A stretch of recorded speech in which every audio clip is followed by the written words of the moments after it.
Bé, bona nit. Anem a començar. En primer lloc, deixem donar la benvinguda a tots els que esteu aquí presents, alguns regidors i en especial les 3 persones que venen aquí convidades a fer el debat. D'una banda, després els presentarem i cada un farà una petita exposició. La idea és, ara fem l'entrada, us ensenyaré un petit vídeo per entrar en matèria, és una mica simpàtic, però és un vídeo que té alguns anys i veureu que les coses no han canviat massa. I després el que faré serà presentar a les 3 persones que tenim aquí, si fem una mica de temps per si ve algú més, tot i que crec que ja és hora que comencem. I després cada un d'ells farà una petita presentació d'uns 10 minuts màxim i després ja començaríem la part de fer el debat. En alguns de vosaltres, potser la majoria, heu vist que hem repartit l'opció per WhatsApp i així per poder fer preguntes que jo ja les tinc aquí inscrites, però si després voleu fer preguntes que sobrevinguin amb el debat, doncs benvingudes. Anem a posar en primer lloc aquest vídeo.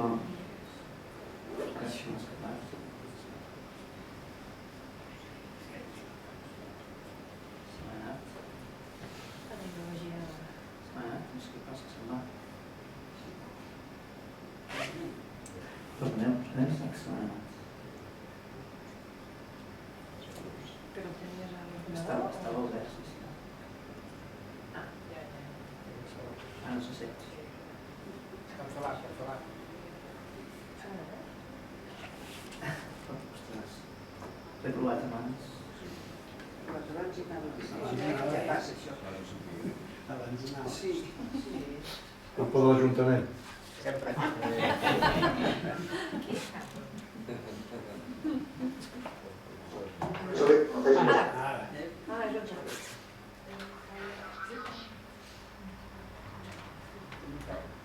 Entonces, mi vida profesional cambiaría. Y así ha sido. Hace un año volví a Cataluña. A la familia, pero la familia, la más importante, la que hoy trae un sueldo a casa. Patricia, aunque este sueldo solo ha hecho que reducirse los últimos 2 años. Los últimos años... Bé, aleshores, a aquest vídeo hi ha un llibre que es diu Los García, que no sé si va venir abans o després del vídeo, que el que fa és explicar la situació a tots els nivells econòmica, social, etc., en concret de Catalunya, i en aquest trosset parla del tema de les infraestructures. Parla d'una família que són els García i a partir d'aquí explicar algunes dels agravis o deficiències que tenim en el tema d'infraestructures. Son 5 minutets. Hablo de hace 3, 4, 5, 6 años, los García hacían grandes viajes de millonarios, a la Riviera Maya, a Cancún, a Santo Domingo, a las Islas Canarias, pero hace 3, Raúl vio que las cosas no iban bien. La crisis había empezado y su empresa hablaba de deslocalizarse, de irse a Madrid. Así que hace 3 años, Raúl dijo, este verano nos vamos a quedar en el territorio nacional, vamos a coger un coche y nos vamos a ir a conocer la capital de España, a ver qué es lo que tiene, porque por alguna razón mi empresa, que lleva 40 años en Cataluña, se debe querer ir. Y cogieron su cochecito, que ya lo veis, el último modelo biológico de Skoda, y se hicieron un viajecito por Madrid, Ciudad Real, Toledo, etc. Y volvieron totalmente alucinados. Raúl no entendía nada, hacía 30 años que no visitaba España. Y dice, no lo entiendo, autovías, aeropuertos, estaciones... Esto es el siglo XXII. Voy a comprar los mapas que tengo por casa, porque la de infraestructuras que yo he visto, la verdad, en Cataluña me da la sensación que de esto la mitad. Así que aprovechando unas guías Michelin que tenía por casa, de cuando trabajaba en la empresa, pues hizo un poco de collage, cortó la de varios años, hizo una comparativa, el año 92, el año 2002 y el año 2012, y vio que, ostras, que apenas había cambios. Está todo igual, más o menos. Y hizo lo mismo con Madrid. ¡Ostras! Sorpresa, resulta que en Madrid se han construido en 20 años 800 kilómetros de autovías, cuando solo en Barcelona, alrededor de Barcelona, 20 kilómetros en el mismo periodo de tiempo.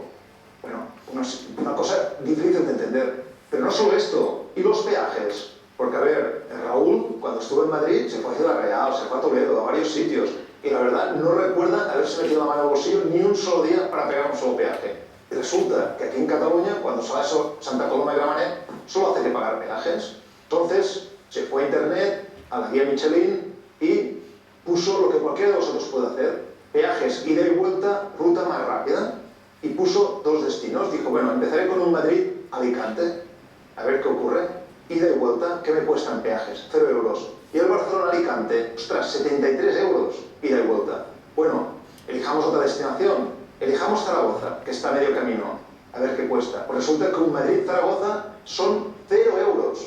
Resulta que un Barcelona-Zaragoza son 51 euros.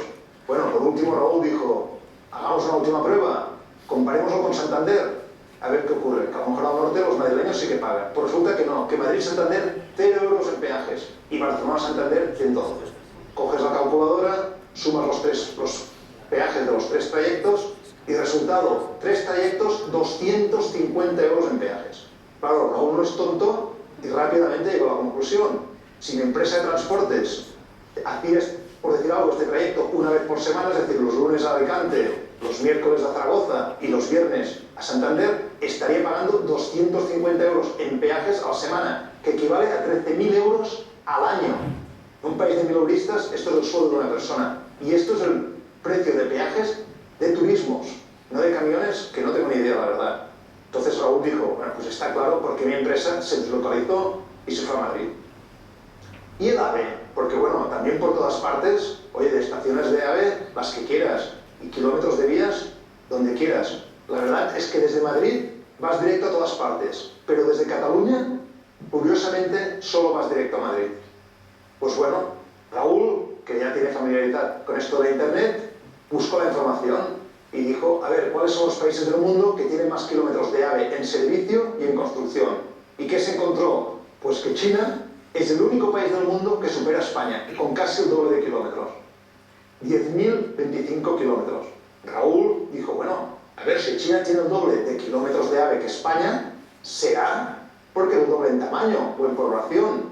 Vamos a compararlo. Cogió un mapa del mundo, cifras que todos podéis encontrar por internet, hizo la comparativa. A ver, España tiene la mitad de kilómetros de AVE que China, es decir, China tiene casi el doble, comparemos el tamaño de los países. Y resulta que España tiene medio millón de kilómetros cuadrados y China casi 10 millones. Es decir, China es casi 20 veces más grande en tamaño. En realidad, de punta a punta, China hace 5.000 kilómetros. Y población, a lo mejor es la población que es el doble. Pues no. Resulta que en la China hay 1.350 millones de habitantes. Es decir, 30 veces más que en España. Entonces, todo cuadra. No le extraña a Raúl que cada kilómetro de AVE español pierda dinero. O sea, no hay ni un kilómetro de AVE en España que sea rentable. Ni el Madrid-Barcelona, que es el trayecto más utilizado, ni ese gana dinero. También pierde dinero. Y ya no digamos del AVE Toledo-Cuenca-Albacete como ejemplo, que fue inaugurado el 19 de diciembre de 2010 y 6 meses más tarde lo cerraron con una media de 9 pasajeros al día y un coste de mantenimiento de 18.000 euros al día. Es decir, cada pasajero que cogía el AVE le costaba al Estado, es decir, a todos los ciudadanos, 2.000 euros por pasajero que cogiera l'AVE. Bé, això era un trosset, el vídeo és una mitja hora llarga i explica moltes coses interessants o potser prou. I ara vaig fer la presentació de les 3 persones que tenim aquí i després cada una d'elles farà una petita explicació de la part en la qual són experts. En primer lloc parlarà, ara us presento tots 3 i després anirem fent un record. El senyor Ignasi Sayol és enginyer electrònic i telecomunicacions, empresari, president de PINEC Logística i de la Fundació ICIL, que no sé què significa ICIL. Institut Català de Logística, gràcies. Té experiència acadèmica i professional en tasques directives en diferents multinacionals, Bull, British Telecom i una altra. Actualment és cofundador o coparticip d'Improus, que és una empresa en tema de logística aplicada a farmàcia i biotecnologia pel tema de control de temperatures en el transport. I de forma paral·lela és una persona activa en temes de tipus social i polític, i en aquest cas està molt compromesa com a persona en el tema del futur de Catalunya, que ens fa una explicació després en el tema més de les implicacions en logística i en la part de l'efecte econòmic. Després tinc al meu costat la Montse Castellà, jo poso que és cantautora, perquè viu de la música, també és una activista social, ha treballat com a periodista cultural en diversos diaris i revistes, algunes de la zona on viu ella de Tortosa, de l'Ebre, etc., i algunes més conegudes, més àmplies, com a Diari Avui, Diari Tarragona, El Punt, o a Catalunya Ràdio, amb Mata Ribas, que ho comentàvem abans, o algunes entrevistes. I tot el que es dedica a la música està aquí per la part de les activitats com a activista social. Ella és portaveu de la plataforma Trens Dignes Terres de l'Ebre Priorat, amb el lema Lluitar serveix, bé, no? I que lluiten especialment per la situació vergonyosa, que és el que diu a la pàgina web, la situació vergonyosa dels trens a les Terres de l'Ebre, guió Priorat, centrat en les Terres de l'Ebre, però també parlen de mobilitat, de la xarxa viària, el que és el transport col·lectiu en carretera. I la tercera persona, que sí que coneixereu alguns de vosaltres, perquè és d'aquí de Cambrils, és Josep Maria Vallès, ell és enginyer industrial, i està aquí perquè ell és el cap del Departament d'Obra Pública de l'Ajuntament de Cambrils, i el que farà és ajudar-nos a contextualitzar el que expliquen els dos ponents en el tema de Cambrils. Hi ha uns temes més locals que els domina ell, i en tot cas en el debat ja sortiran els temes. I en tot cas comencem primer amb el senyor Sayol. Vens aquí, no? Sí? Sí. Sí. Vols de mà, si vols? Vas passar la presentació? Ja em poso baix. Sí? Sí, vas passar la presentació. És que no vaig passar, no? Vas dir... Sí.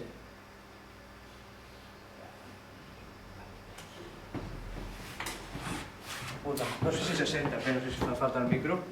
Se sent, més o menys? Se sent? Aquí sí, darrere no ho sé. No gaire? Sí? Perfecte. Funciona? Se sent? No va. Funciona bé?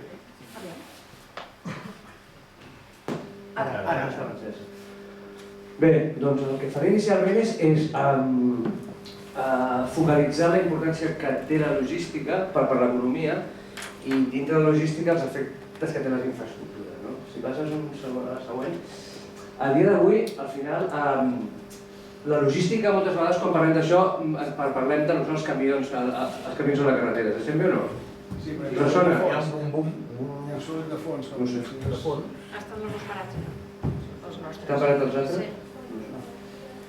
Al final, parla moltes vegades tothom del que és el transport per carretera. El transport per carretera és una part del que és la logística. Al final, si estem parlant de la logística industrial, és a dir, tot el que té a veure amb les fàbriques, amb les indústries, tot el que es produeix s'ha de fer arribar tota la matèria prima, es fabrica i després s'envia a centres de distribució que després arriba al client final, per mitjà de vaixell, per tipus que sigui. Per tant, estem parlant de tota la cadena de subministrament, com tota aquesta cadena que pot ser molts cops distribuïda pel que és tot el món. A dia d'avui es pot fabricar a Xina, es pot fabricar on sigui, però tota aquesta cadena té que funcionar acuradament. Només que hi hagi una baula de la cadena que ens falli, doncs podem tindre no tenir molt competitiu. Si volem ser, a dia d'avui, el cost industrial, el cost d'un producte, no només el cost de la fabricació, sinó que és el cost de portar el producte al mercat on serà consumit. Per tant, és molt important que aquest cost sigui eficient. Si a Catalunya volem continuar sent un país industrial, està clar que els països industrials són els països que tenen més benestar, si ho veiem a nivell mundial. Si volem ser un país industrial, hem de ser capaços de tenir una cadena de subministrament eficient, perquè, com he dit abans, el cost del producte no només és la fabricació, sinó posar-lo al mercat destí. A més, aquestes cadenes logístiques, que són les que fan que el producte es fabriqui i es porti al mercat destí, cada cop més, per temes econòmics, per temes de client, que com el client volem els productes més personalitzats, són cadenes amb menys estocs, és a dir, són cadenes cada cop més tenses que els productes han de ser produïts en el moment adequat i tenir menys marge d'errada, de problemes. És a dir, per exemple, ara sabeu que poden haver vagues en el port de Barcelona, no? Evidentment, una vaga en el port de Barcelona fa que no pugui sortir les exportacions, segurament hi ha rutes compromesos i les vies alternatives són difícils, perquè les empreses que venen això no tenen estocs per servir, si no els produeixen. Per tant, fa més complicat això, tot ha de funcionar eficientment. Per tant, tenim el repte de cadenes cada cop més complicades i que han de ser més eficients. Si passem a la següent. Això, si ho posem així, hi ha la matèria prima, el producte es transporta, es produeix, es fabrica, s'emmagatzema i arriba al client final. Doncs tot això hi ha una sèrie d'actors que estan aquí.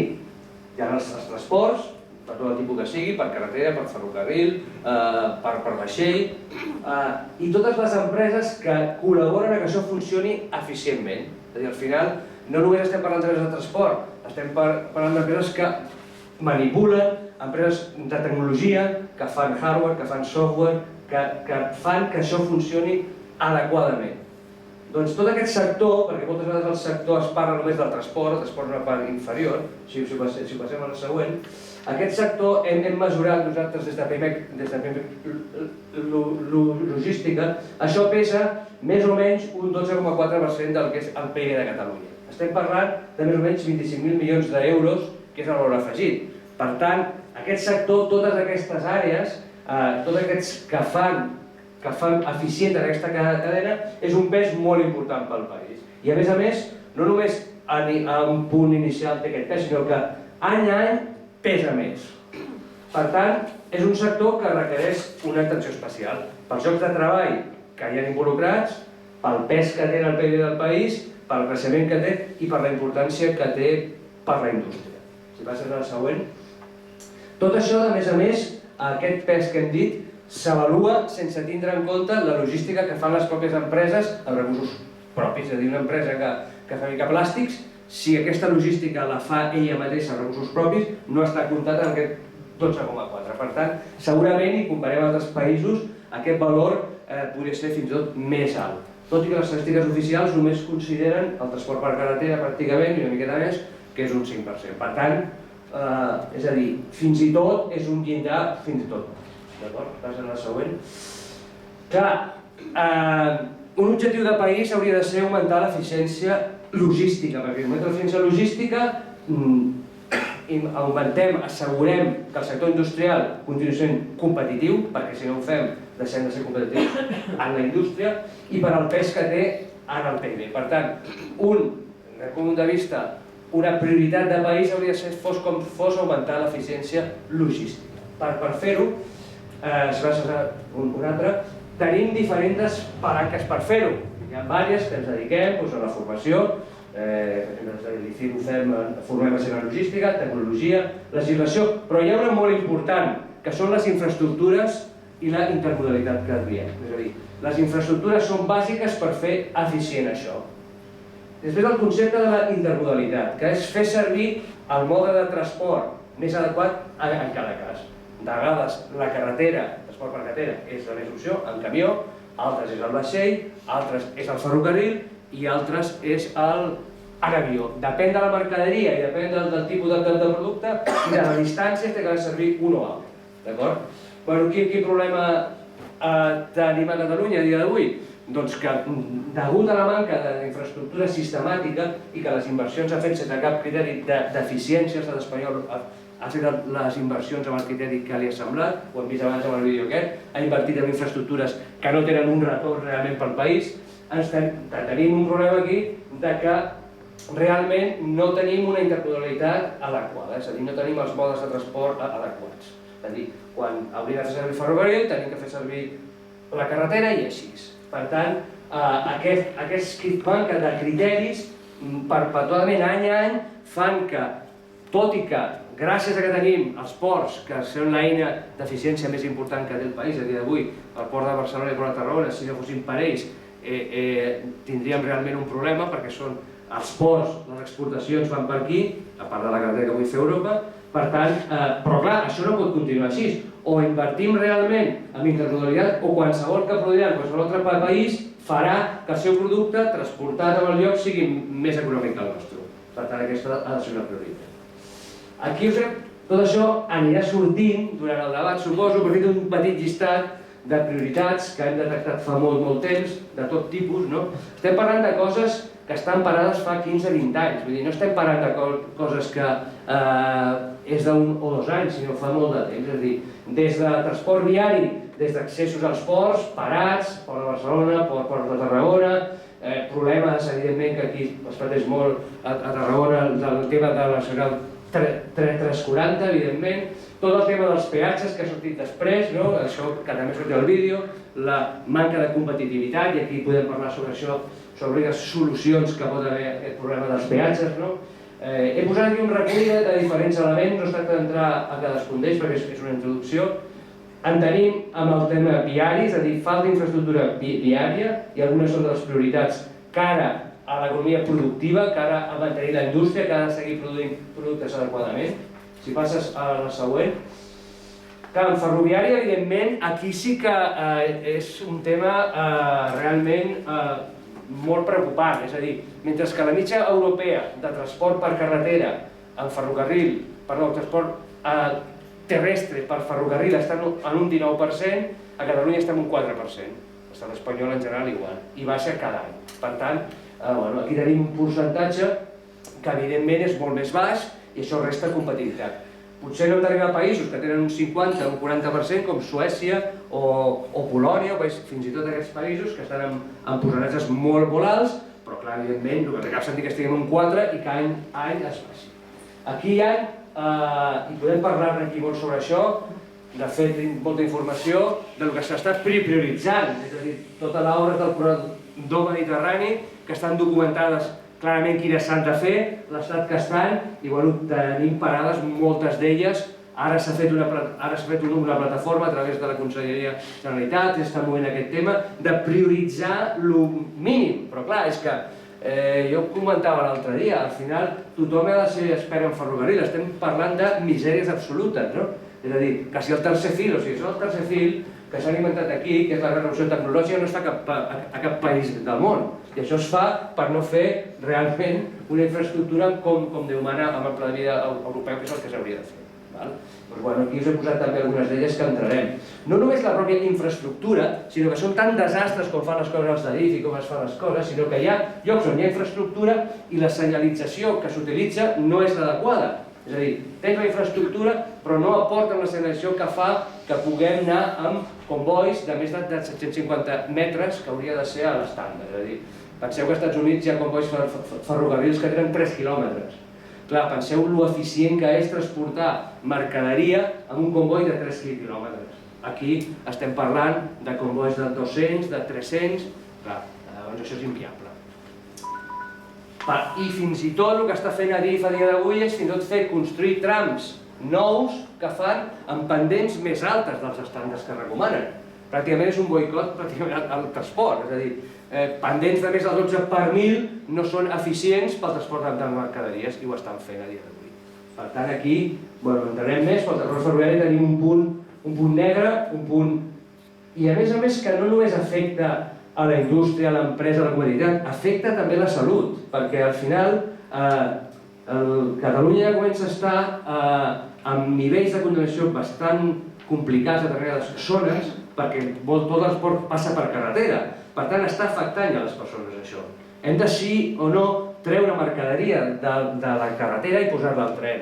Això és bàsic, no només per un tema d'eficiència per la indústria, per les nostres empreses, sinó també per la salut de tots els ciutadans, perquè al final no podem seguir amb aquesta única solució que representa el poder passar tot per la carretera. Amb el marítim, tot i que aquí tenim una certa, entre cometes, més de capacitat de gestionar alguna cosa, tot i que sabeu que al final Puertos del Estado de Madrid des d'allà donen les directrius, és bastant increïble això, que des d'un lloc que no hi ha mar posin les directrius, però si ho fan, ens controlen les tasses, etc. A més, hi ha problemes de servei, perquè clar, al final la política funcionarial de l'estat espanyol funciona perquè les posa i s'imposa aquí. Aquí hi ha també mancances, ja no tant en infraestructura, que ells voldrien però no poden posar peatges ni controls al mar, que si no els posarien, per això seguim sent competitius perquè no poden fer res aquí. Aquesta és la sort que tenim, però també hi ha molts problemes en quant al servei. Els serveis 24% que necessiten les empreses i que no existeix. Passa a la següent. En l'aeri, també aquí problemes de serveis coix d'ampolla, les mercaderies passen molts temps a les aduanes, vull dir, hi ha aquí tota una sèrie de serveis addicionals que no es faciliten i que fan que no sigui eficient. Un altre tema són les plataformes logístiques que s'haurien de construir al país. Generem diner suficient com per fer-ho, és a dir, necessitem plataformes multimodals, de manera que podem posar transport de la carretera al tren, del tren a la carretera, del tren al vaixell, que és el que eficient. Aquí té una xarxa que hauria d'haver per tot el territori. Aquí a Tarragona, evidentment, s'ha perdut ja inversions per culpa d'això, per no tenir plataformes multimodals, que les pròpies empreses les volen fer, moltes empreses químiques volen fer-les, però que evidentment no tenen que enfrontar-se a tot un estat. Nosaltres quan parlem des de Fermet, per exemple, vas a Europa i ningú entén el que està fent l'estat espanyol, ningú entén, no hi ha cap persona amb un mínim de coneixement, no cal ser enginyer, que veu que no hi ha cap criteri en el que s'està fent. Parlava l'altre dia, a Brussel·les vam fer una reunió amb ferrocarrils anglesos, ferrocarrils alemanys, i ningú entén la manera com s'actua, perquè evidentment, com que no s'actua per un criteri racional, sinó que és un criteri absolutament arbitrari i polític, doncs evidentment no es fomenta el que s'ha de fomentar. És el següent. Com a conclusions, després ja entrarem, diríem la importància de la logística a l'economia, aquest 12%, 12,4% del PIB. També, sense tindre una logística eficient, no tindrem una indústria competitiva, això ho hem de tindre clar. És a dir, si volem seguir fabricant, hem de ser capaços de tenir una logística eficient, perquè avui en dia moltes vegades la gent es parla que els salaris de la gent... El problema no és el salari que sigui més o menys alt, el problema és que el pes, per exemple, us posaré una dada, una fàbrica com la de SEAT, el 30% del cost de la producció és logística. Per tant, si podem baixar un 5 o un 10% amb això, no estem discutint si 10 euros o 15 euros més un salari, perquè realment on està el problema moltes vegades és que has de tenir uns costos molt més alts al transportar. I més que això, hi ha coses que no pots fer perquè no tens infraestructura adequada. Per tant, hem de buscar augmentar l'eficiència logística sí o sí si volem continuar sent un país viable i de futur. Les exportacions pugen, però no pugen el que haurien de pujar perquè la part, com dic, del vaixell, més o menys la tenim solventada, tot i que ja podem parlar molt després de coses que s'han de fer també aquí, però la part de ferrocarril terrestre, evidentment no. I per tant, com també la importància de les infraestructures, el dèficit històric que tenim d'inversions que s'han compromès 1000 vegades que ens faran i que no ens fan, i que lastra el país i que evidentment qualsevol inversió ha de tenir un criteri d'eficiència i que no es té. Això una mica el que volia fer per introduir, després ja parlem de més coses.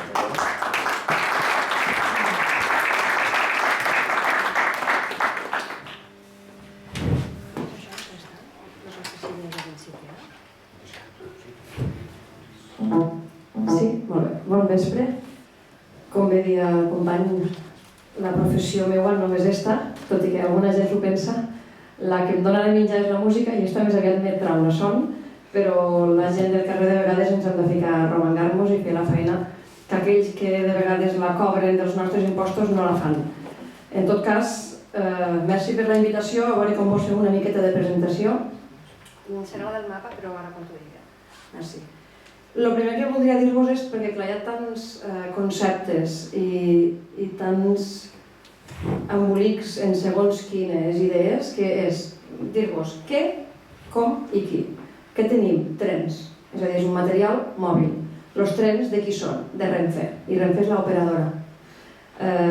Per on circulen aquests trens? Per una via que té una catenària i s'atura a unes estacions. Les vies, les catenàries i les estacions són material immòbil i depenen d'Adif, és a dir, Ministeri de Fomento.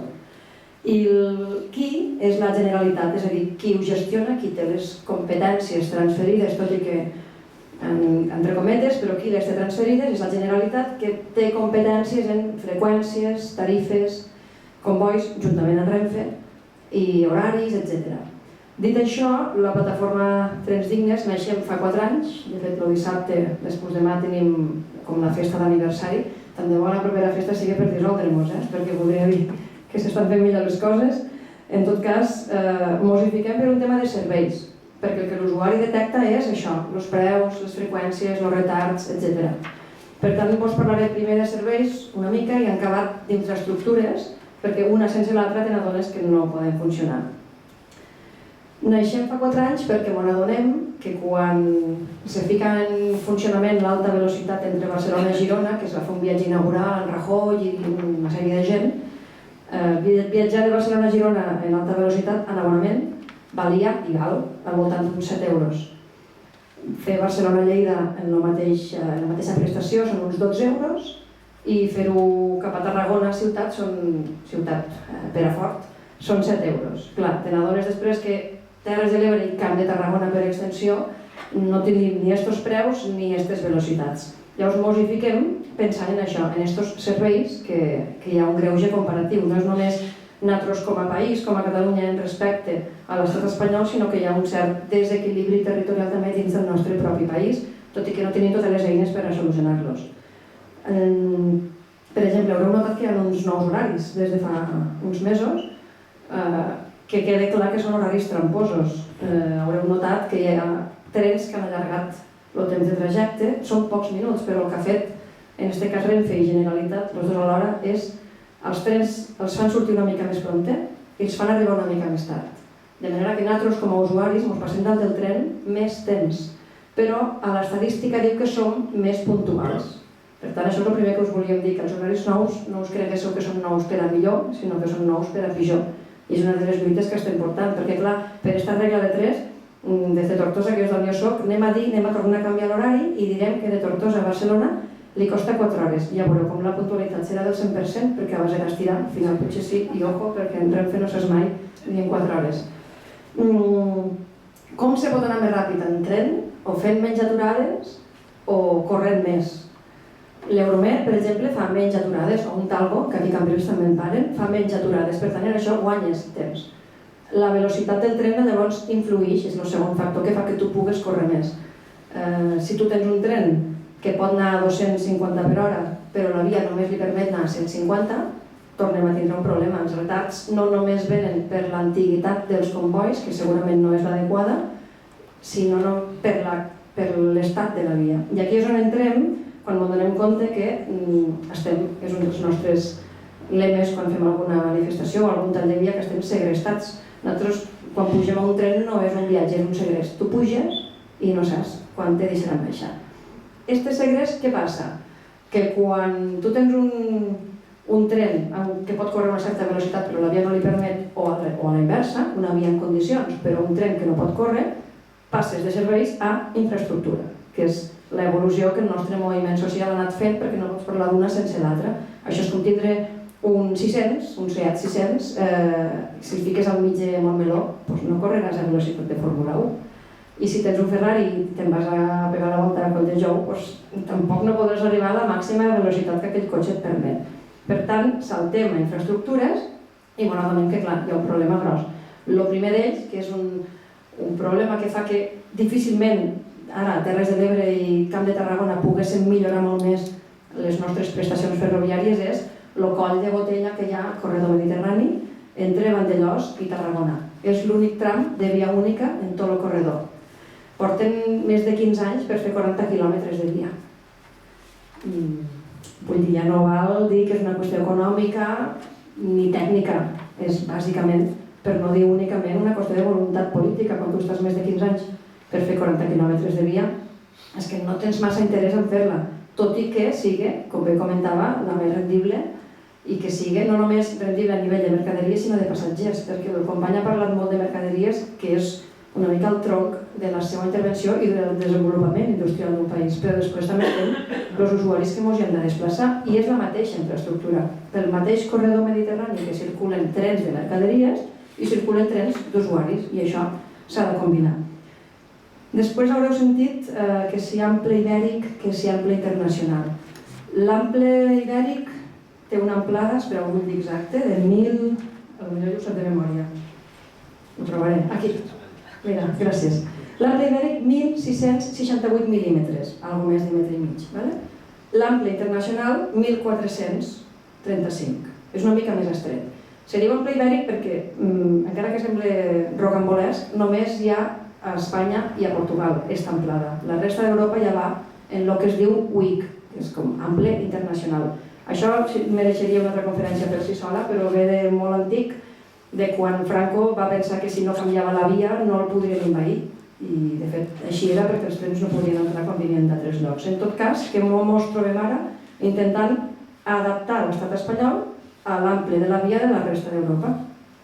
Llavors ens trobem en el concepte que també ha introduït el company de tercer fil. Què és un tercer fil? Si tu tens l'ample ibèric, que és així, és ficar-li un riel per a donar-li l'amplitud del internacional, que és més estret.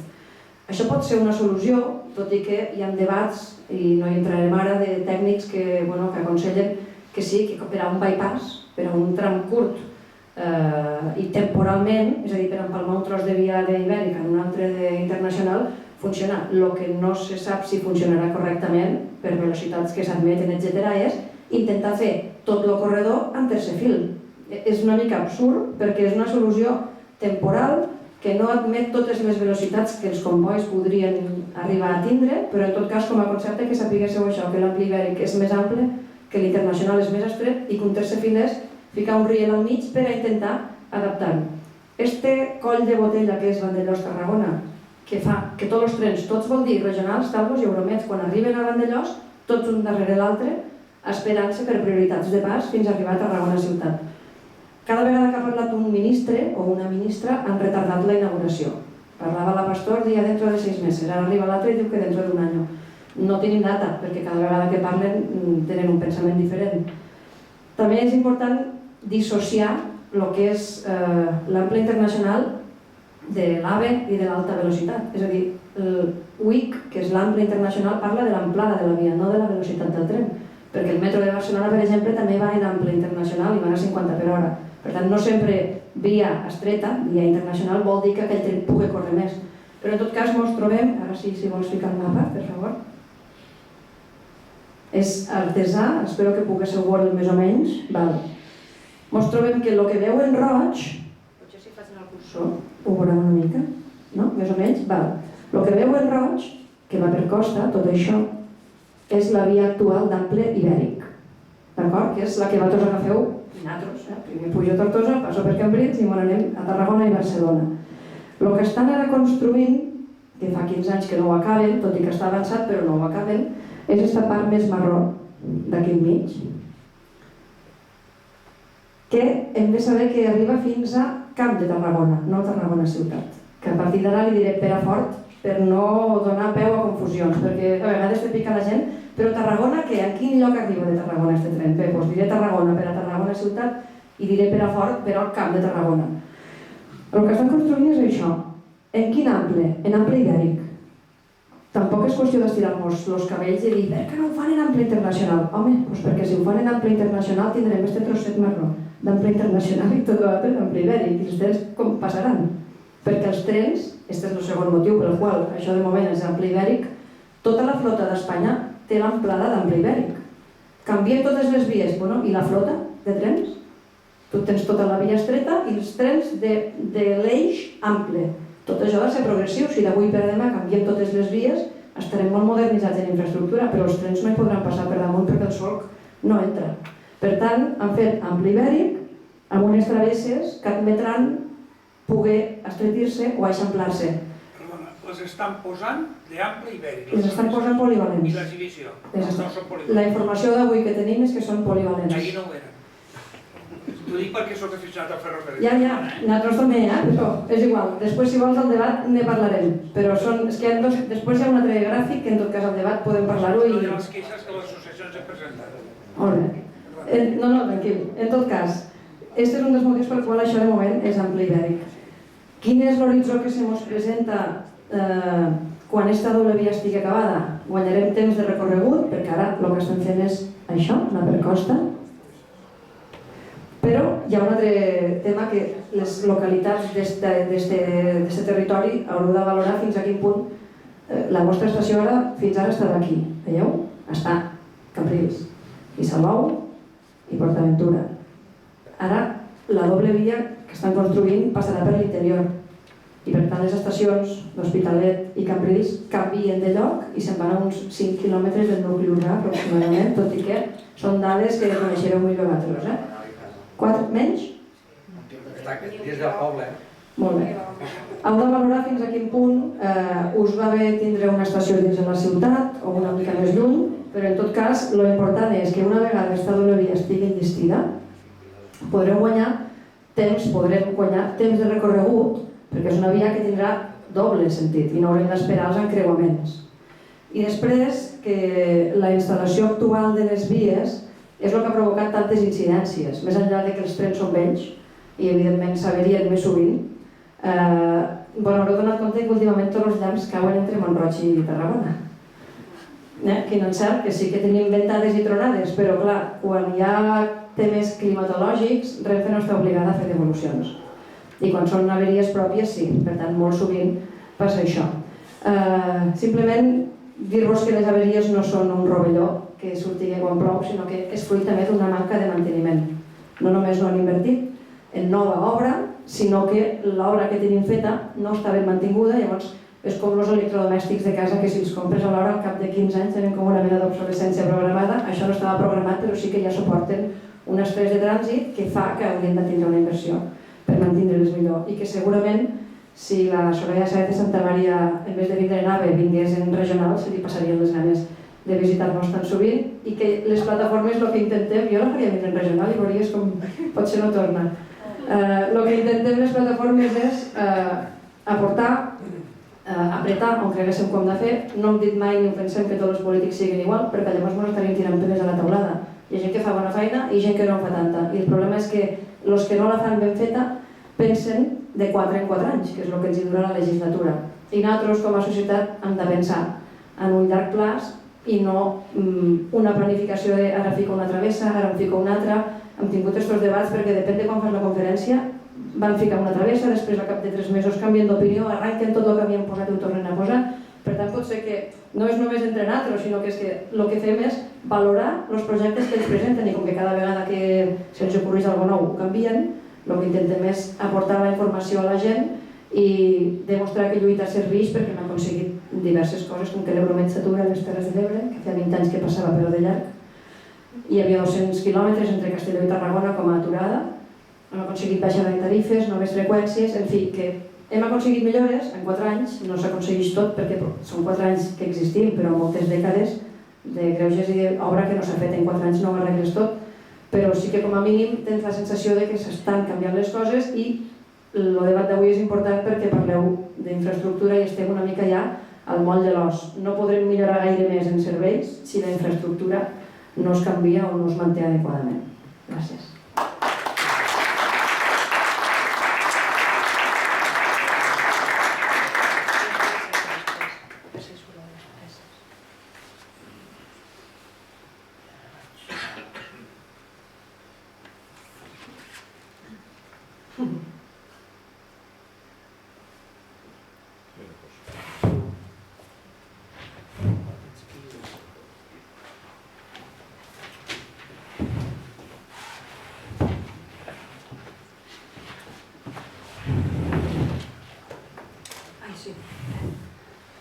Bona tarda a tothom.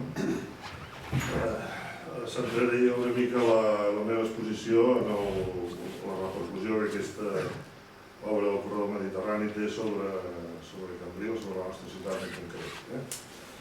En el Departament d'Obres Públiques de l'Ajuntament ens ocupem també una mica dels projectes que tenen més llarg recorregut i en aquest de l'estació i del corredor mediterrani portem anys i panys treballant-hi i des de l'obra també aspirant a que s'acabi aviat, però és una cosa que no, com deies tu, ara mateix cada vegada que veu una autoritat per aquí li dona una mica de llargues.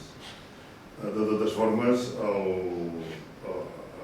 el departament estem treballat en diversos eixos al llarg d'aquests anys. Primer es vam treballar molt en el tema dels passejos marítims i tot això, Llevant, Ponent, i després s'ha seguit en 2 eixos principals aquests darrers anys, que són el de la Riera del Forja i el del corredor mediterrani, el del ferrocarril, o sigui, l'eix perpendicular a la costa i l'eix paral·lel.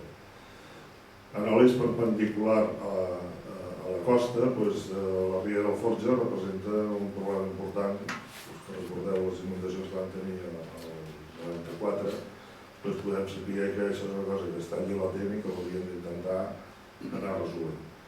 I en aquest context també s'ha produït la desafectació de la Nacional 340, que des del punt de vista de les comunicacions per a la nostra ciutat també és molt important pel gran efecte de barrera que feia o que està fent ara inclús en aquest moment la carretera nacional, o el que queda d'ella.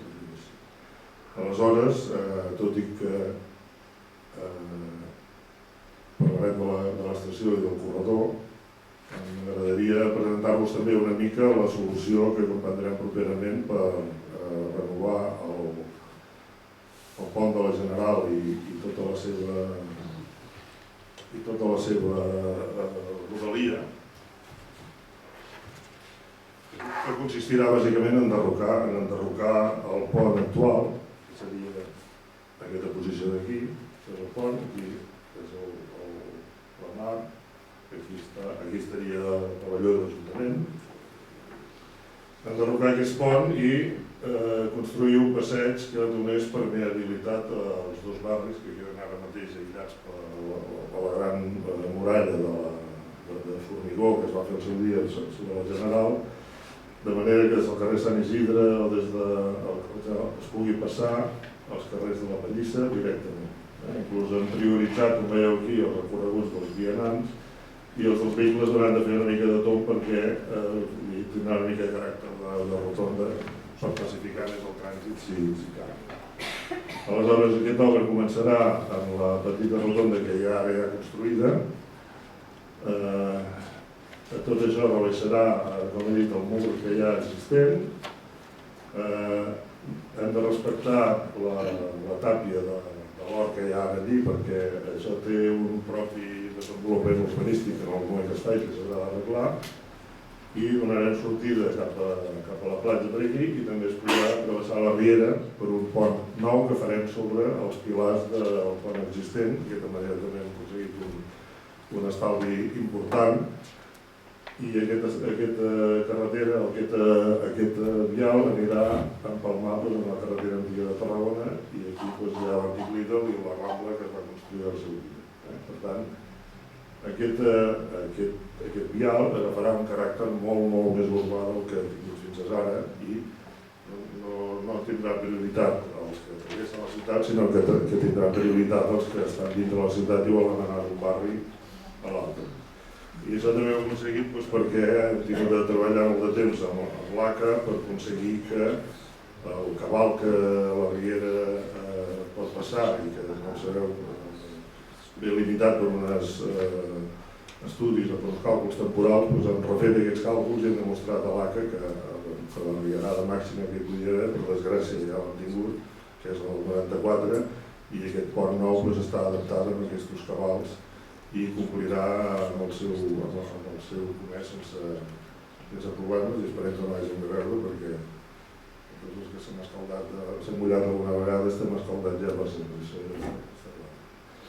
Aleshores, aquesta obra està ja adjudicada i a punt de començar i tindrà un termini d'execució ràpid perquè, per sort, les empreses que s'hi han presentat eren totes molt solvents i la que s'ha resultat adjudicatària entenem que també i, per tant, no sabem encara, el termini és ara mateix que començaria perquè està adjudicada i en el termini màxim d'un any i mig, no crec que arribi, estaria ja tot enllestit i permetrà convertir aquest pont, que ara és una cosa dels nivells, en una circulació a un sol nivell que permetrà als que venen de la platja de l'Ajuntament sortir cap a Tarragona directament, els que venen de Tarragona incorporar-se pel l'est de la riera, el passeig, fins a la platja, i també els d'evitar d'anar a tombar pel Raval de Gràcia i la complicació que té acabar la sortida en el passeig, en l'antiga general a l'altura de Vinyols.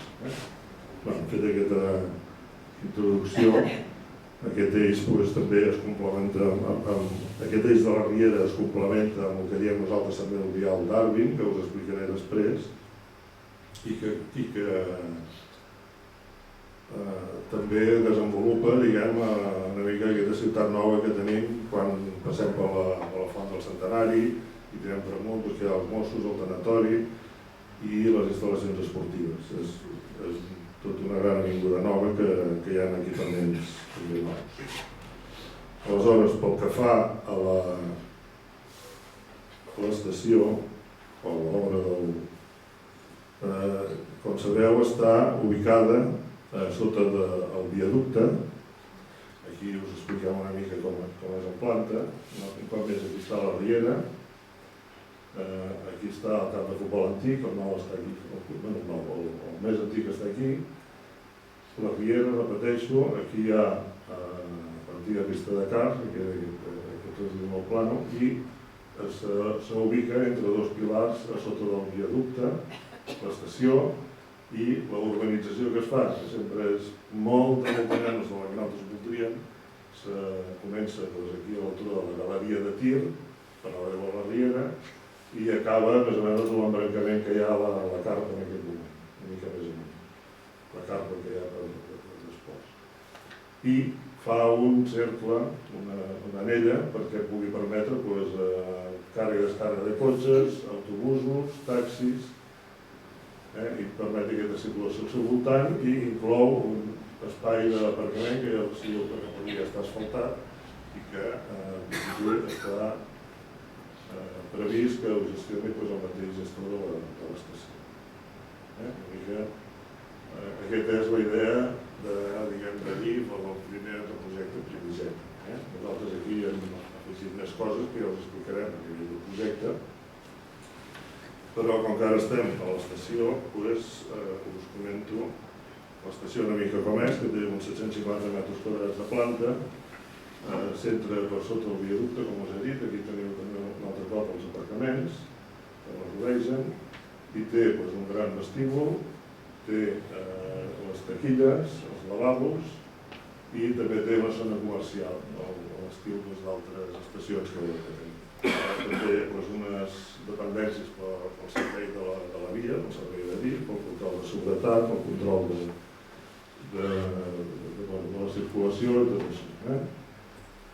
I la forma, ja l'heu vist en la introducció, aquest és molt optimista, però s'ha fet perquè això es va fer en seu dia una visió així més dimensional, després s'ha reduït, les crisis ha sigut alguna més petita i els acabats són una mica més modestos, tot i que molt dignes, com podeu veure, perquè tenen el revestiment a la façana de tot el conjunt, tot l'homogeni, i que li dona un caràcter especial.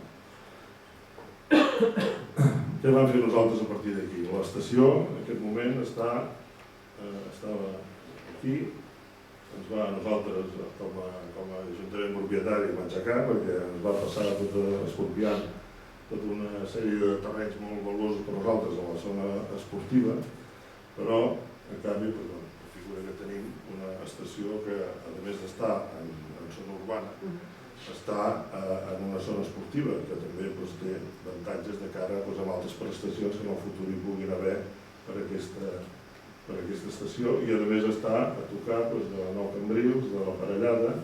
Les cases últimes acaben aquí, a l'avinguda aquesta, que després també en parlarem. Què vam proposar-nos nosaltres? Dues coses.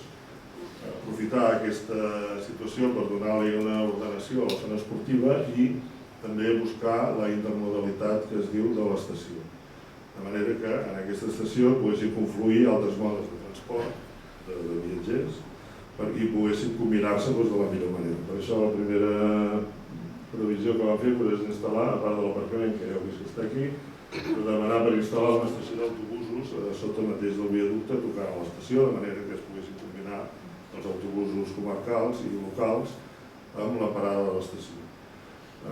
Després veiem que per una banda la cosa no ha progressat massa, però per altra la posició que té aquesta estació en el Camp de Tarragona la fan que aquesta posició i aquest equipament sigui cada dia més necessari. Una cosa. Dues, l'ordenació de la zona esportiva també ens permet disposar d'aquests espais per poder, sota el viaducte, per poder fer aparcament, per exemple, quan hi ha activitats esportives, i per exemple vam convenir amb la DIF i en principi estem d'acord que si hi ha alguna activitat que sota d'aquest viaducte el podem utilitzar sense traves i sense problemes, no posaran tanques ni posaran obstacles perquè pugui també fer-se la permeabilitat entre les dues parts de la zona esportiva, perquè si no ens partíem per la meitat també, a més literalment. I això s'ha entès i també ho deixem, també es tindrà en compte.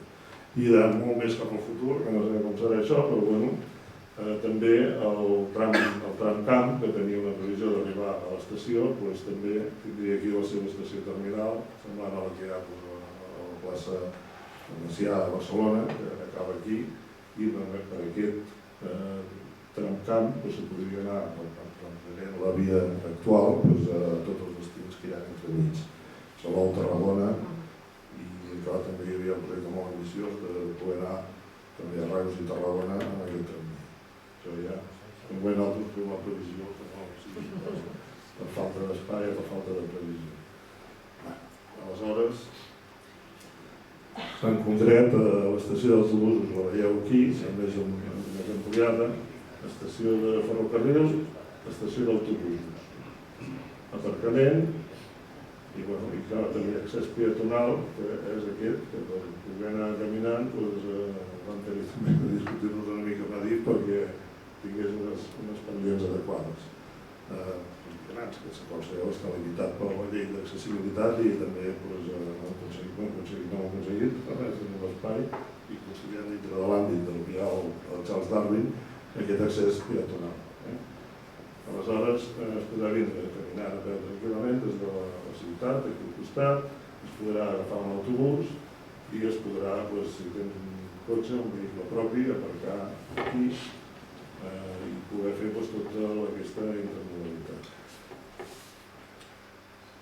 Per què li donem aquesta rellevància? No som nosaltres sols,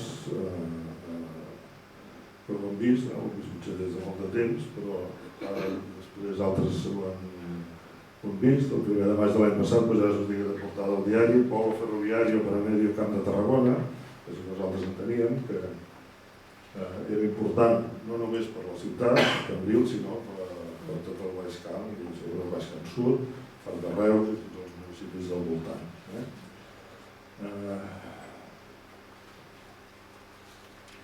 Tarda de bous, no.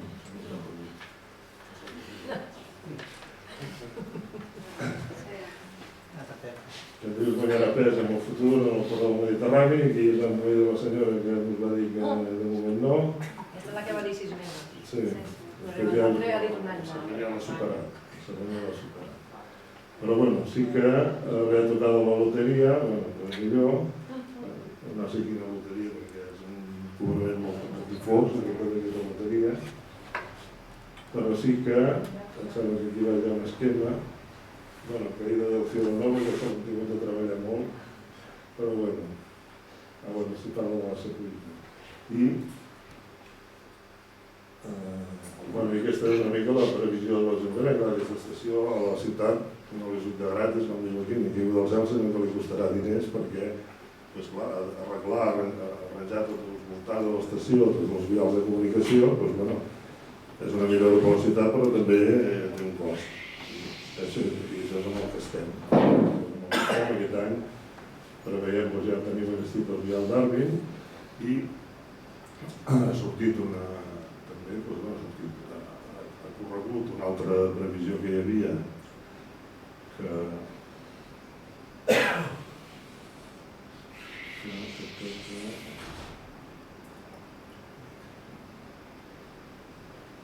es diu la futura Avinguda de l'Esport. La futura Avinguda de l'Esport li dona encara més sentit amb aquesta ubicació de l'estació perquè permet amb aquesta avinguda, que ara està només marcada en el pla general, anar a parar a connectar amb la carretera de Montbrió. I la carretera de Montbrió, li diem la carretera de Montbrió, però en realitat és l'accés a l'autopista, l'accés a l'autovia i, evidentment, a Montbrió. I també per l'antiga 340.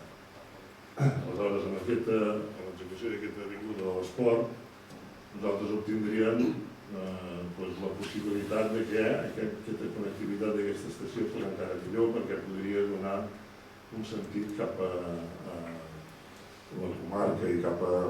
ja té una dimensió molt més important. A tot arreu on arriba l'autovia, perquè vam parlar de Reus, Tarragona, de Salou, evidentment, i cap al sud també una bona connectivitat. En concret és una rambla molt ampla i que connectaria també amb la nostra opció com a ciutat, que és l'avinguda Charles Darwin, que la veieu aquí, que va des de l'estació fins al Pont del Centenari, que seria la via normal d'accés dels ciutadans en aquesta estació. D'aquesta manera es combinarien les dues opcions, no? Es poder anar circulant tranquil·lament amb cotxe, a peu, bicicleta cap a l'estació i amb aquesta altra opció anar a buscar les comunicacions intercomarcals. D'aquesta manera, diguem, això que us he dit, l'Ajuntament a la ciutat guanya una estació, però també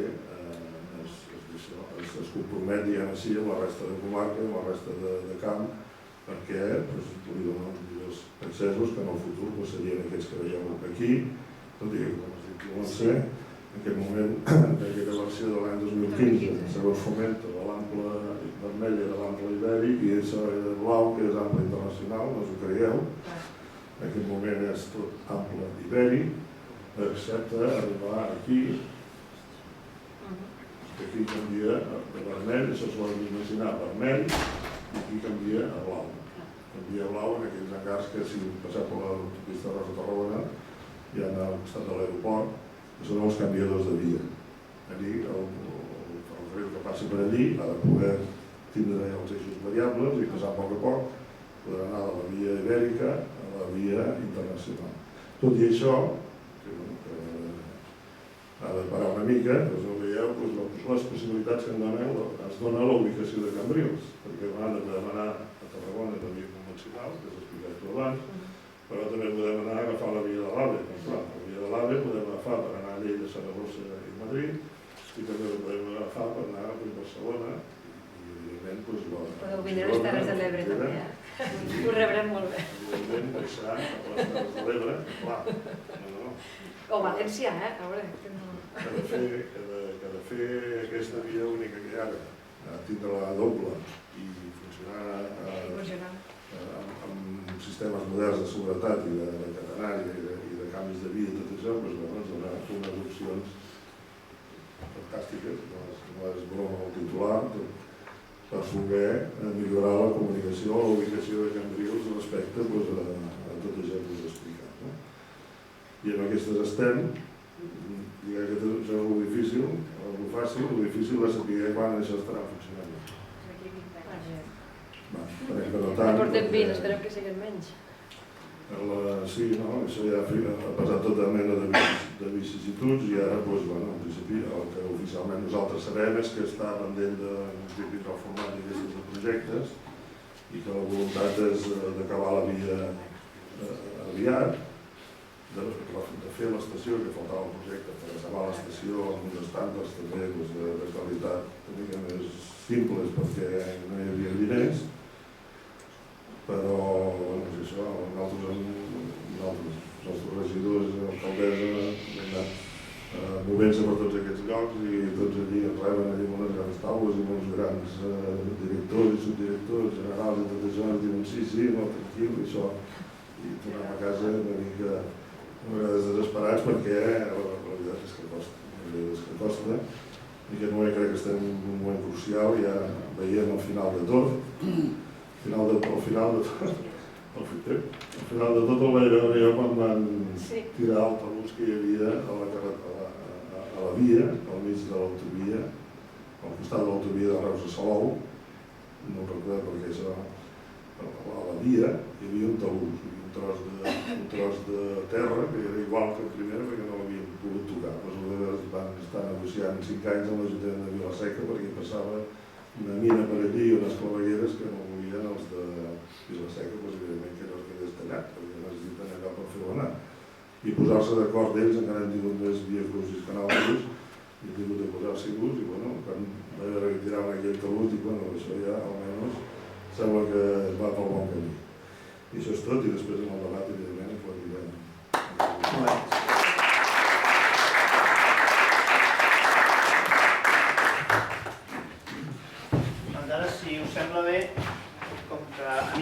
que hi ha gent que té preguntes, i aquí sortia una pregunta a la segona fila. Si voleu anar fent preguntes, teniu un micròfon aquí de mà, si teniu bona veu no farà falta, com vulgueu, si us costeu... Sí, sí, vostè mateix, sí, la segona fila. Molt bé, soc Enric Lluís Martínez, visc a la Selva del Camp des de fa 15 anys, visc 48 a Barcelona i soc aficionat al tren des que vaig néixer. Viatja per molts països i m'encanta el tren i la seva modularitat i la seva, com et diu això, els transbordaments i la intermodalitat. Voldria fer només dues petites reflexions. Els aficionats del tren, a l'estació del Camp li diem l'estació del desert, per raons òbvies. Aquesta estació, lògicament, al seu lloc, hagués estat sota el vestíbul de l'aeroport. Baixes de l'avió i agafes el tren. Perfecte. La línia normal la desplaces i tens una intermodalitat amb els tres sistemes. El convencional, l'alta velocitat, que per cert és la més lenta d'Europa, i l'avió. I la segona, que és un problema greu, molt greu, i que ostenteu càrrecs de tot això, crec que l'hauríeu de mirar. Fixeu-vos que tot això està contemplat només per viatgers, no per mercaderies l'ample internacional, perquè per la via d'alta velocitat l'únic tipus de tren d'alta velocitat que funciona és a França el tren postal, perquè el tren de mercaderies no té el mateix pes per eix, no té la suspensió ni les característiques que té un tren d'alta velocitat i la via, això em sembla que em donaràs la raó, no té les mateixes característiques i una via d'alta velocitat de viatgers no pot suportar mercaderia. Aleshores, clar, molt bé, corredor mediterrani, ample internacional, perfecte, però què hi fa si és només dissenyat per viatgers la via?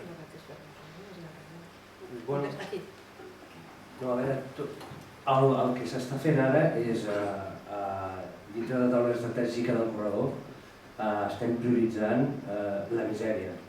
Al final és així, no? El que hauria de fer, ja no sé si coneixeu l'informe de Fermet, que es va fer fa anys, que és aquest informe, que el van fer les millors consultors, si ets aficionat igual ho coneixes, que es va fer a nivell europeu i on es constata que al final la gran banana vermella aquesta, que és on està la riquesa en tota Europa, que ens agafa, nosaltres estem dintre de la meva regió de Lió fins a València, que és la més important, i on donava un retorn de la inversió brutal a fer aquestes infraestructures. I aquí és on s'ha d'invertir. El que passa que, clar, aquí la voluntat política és la d'invertir, ja està. Vull dir, al final, ara el que s'ha fet és prioritzar el més acurat. S'ha aconseguit, no sé si ho sabeu, es demanava un coordinador del projecte del corredor, hi ha un tal Juan Barrios Vaquero, que és el coordinador, que és un enginyer, bons camins, un bon tècnic, ja veurem si tindrà capacitat per decidir el què. I el que s'està fent és prioritzar. Hem fet diverses reunions. Aquí el que tenim bo és que per primera vegada comença a haver, he fet un article de relació, una conjuntura política potable al País Valencià i a les Illes, on fins i tot s'ha solucionat, perquè tot i que són del PP, doncs recordo a l'última a Brussel·les que vam fer una conferència sobre el ferrocarril i els xinesos. Hi ha una altra ample de banda estrany que són els russos eren tan complicats com els espanyols, també hi ha una ample de banda que és diferent. Per tant, la mercaderia de Xina fins aquí ha de fer ample de banda rus, UIC, que és l'europeu, i espanyol, que és una altra guerra aquesta, que és tota la ruta de la seda, el ferrocarril, que segurament té un cert mercat fins i tot, els xinesos ho estan impulsant fort, però clar, al final aquí el que es vol prioritzar, hi ha el coordinador aquest i s'estan prioritzant. Coses que s'han posat les primeres a prioritzar, insisteixo, si hi ha voluntat política de fer-les, perquè al final això és un fet, vull dir, un estudi econòmic compartit per tota Europa, parlàvem aquell dia amb el president dels ferrocarrils anglesos, alemanys, tothom està d'acord amb això, tothom està d'acord amb això. Clar, quan veníem en la bogeria de rebaixar els Pirineus pel mig, clar, qualsevol, ja no cal ser enginyer ni ser res, qualsevol et dona compte del cost que té, evidentment, detalls tècnics, com sabràs, en temps del 12 per 1000 superiors són problemes, clar, aquí s'hauria de travessar una... És que no té cap sentit. Només s'està fent un túnel a dia d'avui perquè no hi ha altra solució, és una inversió gran, però l'estan fent, però ja està, això no té cap sentit. Per tant, s'estan prioritzant el que jo dic una mica la misèria. La doble via entre Llostra i Tarragona és la prioritat, aquesta evidentment.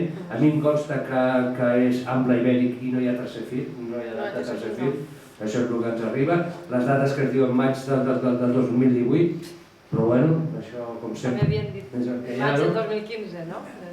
Ample de banda europeu estàndard entre Vila-seca i Castellbisbal i estació de la Sagrera. I després, a partir d'aquí, nou accés al Port de Tarragona, Barcelona, ample de banda estàndard entre Cadó i el Nus de Vila-seca, en fi, coses que haurien d'haver estat fetes fa 20 anys i que qualsevol sentit comú, qualsevol estat a dia d'avui, els austriacs estan fent moltes inversions en ferrocarril. Hi ha molts països que estan invertint en ferrocarril perquè, evidentment, hi ha aquí un tràfic a captar, i evidentment l'estat espanyol no està fent aquesta aposta perquè què passa amb aquesta gran barana vermella? Que té un problema, que no passa per Madrid. Clar, com que no passa per Madrid, hem de fer passar per Madrid això. Però clar, a dia d'avui, com que ells pretenen que els hi paguin la Unió Europea, no hi ha un duro amb això, les prioritats europees queden molt clares. O sigui, la infraestructura passada per al costat nostre, a l'Irun o al nostre de Portbou, paguen el 50%, aquest cross-border, perquè no té cap mena de probabilitat tècnica. No subvencionen en cap manera a travessar uns Pirineus. Per tant, i jo diria que... I jo feia la reflexió l'altre dia, quin sentit té que ens convertim en experts en ferrocarril tots? Que hagin de saber la senyalització CMTS que és, els mil·límetres que té l'ample europeu. És que és absurd. O sigui, ens estan portant a un absurd. Perquè al final això, és dir, la gent que no té cap interès en això, per què ha de saber totes aquestes històries, si un tercer fil, un no sé què? Bueno, ens estan portant al terreny aquest, no? El de la misèria. El de la misèria. El de la misèria. Bueno, jo penso que afortunadament, i s'està apretant, vam fer un acte a València, que vaig tindre l'honor de poder parlar també, i bueno, evidentment el govern valencià té clar que li està demanant tothom, evidentment, tota la indústria industrial ho està demanant, tant l'automòbil com les altres, no? Els murcians, parlàvem amb el conseller de Transports murcià i em deia, clar, que el 45% de tota la producció hortofrutícola d'Espanya es fa entre Almeria, Múrcia i aquella zona. I clar, aquesta gent perd en competitivitat també. Però veig que perdem competitivitat nosaltres amb els nostres productes industrials i agrícoles, ells també la perden. Perquè clar, estem parlant de portar productes a 3.000 quilòmetres o 2.000 i pico. És que això aquí en cap entra en condicions, evidentment, tancant tota la cadena de fred també. El producte no arriba igual. Això és un sense sentit. Per tant, jo penso que comença a haver un moment que jo els deia, si sou del PP, aneu vosaltres a convèncer aquesta gent, perquè és que és així. O sigui, però comença a haver un moment que es donen compte que per la seva prosperitat és necessari això. Per tant, jo penso que es començaran a fer coses. El que passa que, evidentment, nosaltres estem en una altra guerra. Nosaltres hem de poder decidir totes les infraestructures i, evidentment, no ens conformem al tercer fil ni ens conformem amb aquestes misèries que és... Al final és on som ara, intentar compatibilitzar una mica la misèria. Però, evidentment, està clar el que s'ha de fer, està escrit fa molt de temps, els estàndards europeus que s'han de complir, és el que hem de complir, això.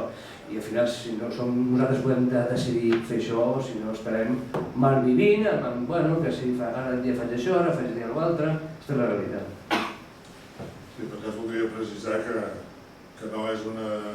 que heu plantejat un enfrontament al contrari entre mercaderies i viatgers, i en tot cas l'obra aquesta que estem parlant avui aquí de Vandellós de Tarragona passaran exactament els mateixos trens que estan... Amb aquest tram estem totalment d'acord, però clar, si una mercaderia del Port de Tarragona surt amb ample ibèric, s'ha de transformar ample internacional a la frontera com fins ara, en guanya massa. No, abans agafa... Doncs no pot anar per la via d'una mercaderia. No, per la via de l'AVE no, però ja hi ha vies que van des de Barcelona fins a la frontera d'ample internacional. La via AVE és l'única. No, perdona. N'hi ha una de mercaderia. Ja el bypass, Sí, però el problema és la senyalització. El problema és que els trens no tenen una longitud adequada. Sí que hi passen trens. A veure, el problema que aquí hi ha és que ja no només la infraestructura, és el servei que es pot donar sobre la infraestructura. Si la senyalització no és l'adequada, per molt que tinguis la infraestructura, que és veritat que el tercer fil ja pots arribar a tenir la frontera, però el problema és que la senyalització no et permet fer convois a distància adequada. Clar, al final, això ve la reflexió que he fet al començament.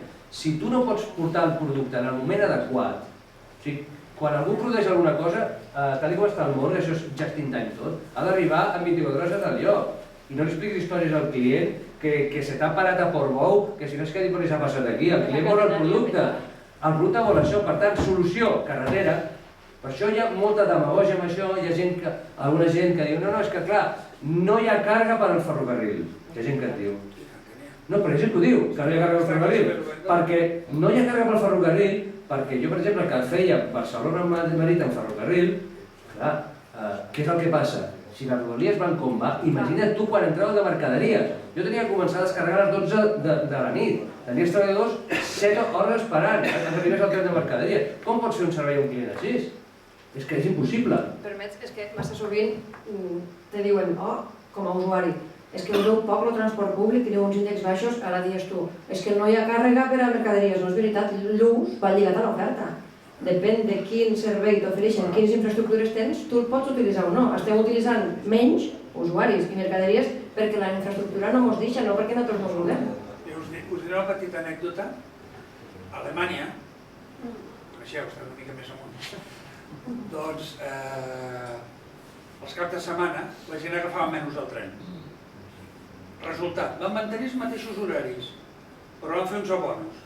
Amb 30 euros tens totes les circulacions gratuïtes d'un cap de setmana en tots els regionals. Però pots portar 4 convidats. Resultat, la gent agafa el tren, s'acostuma a agafar el tren. És la cultura d'acostumar la gent, és que depèn d'on vius, és impossible viure sense tindre vehicle propi.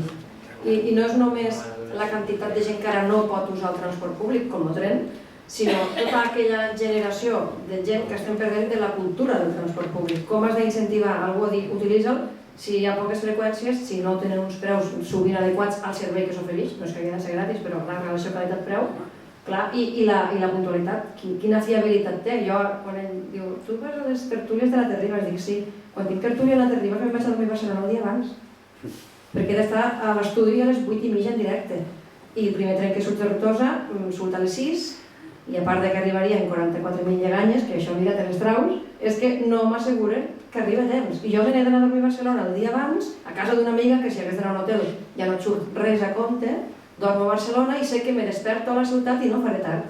Perquè si no, no és només el trajecte Tortosa-Barcelona són 2 hores i mitja, és si tot va bé. I com que normalment, ja us dic que cauen tots els llams al mateix lloc, o les catenàries queden que no poden en elles, o a Barcelona a l'entrada resulta que a Gavà hi ha un problema elèctric i què? Llavors què fas? Aquest és el problema, que no es pot incentivar més la cultura de l'ús del transport públic perquè no ens ajuden a que ens fiéssim.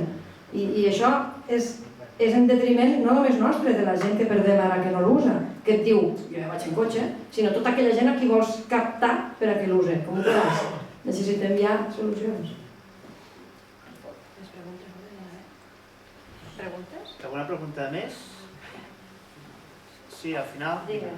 Per quan l'organització de l'avinguda Charles Darwin i l'avinguda de l'Esport? Passa palabra. Sí. No, l'avinguda de Darwin està ja pressupostada i feta amb projectes de tall. L'únic ara, per exemple, és un punt crucial que evidentment no la podem construir amb recursos propis i hem d'esperar que una combinació de subvencions i de fons que faci. I l'avinguda de l'Esport, aquesta, com us he explicat, té un contingut més intercomarcal que comptem que alguna administració exterior també ens ajudi força perquè té un sentit i com us he dit no ciutadà estrictament sinó també comarcal i intercomarcal. En principi el projecte aquest del Charles Darwin està fet i ara estem en un punt que estem fent números. Entenc que el problema de l'avinguda de l'Esport només és que el pont que travessi el barranc per arribar. El problema és que té 1 quilòmetre quasi de llarg i serà un preu d'urbanització és uns 4 milions d'euros. El pont de la Verge del Barranc un parell de punts abans que passes, no sé quina qüestió volies dir. Una, si em pots buscar la foto de les travesses un momentet.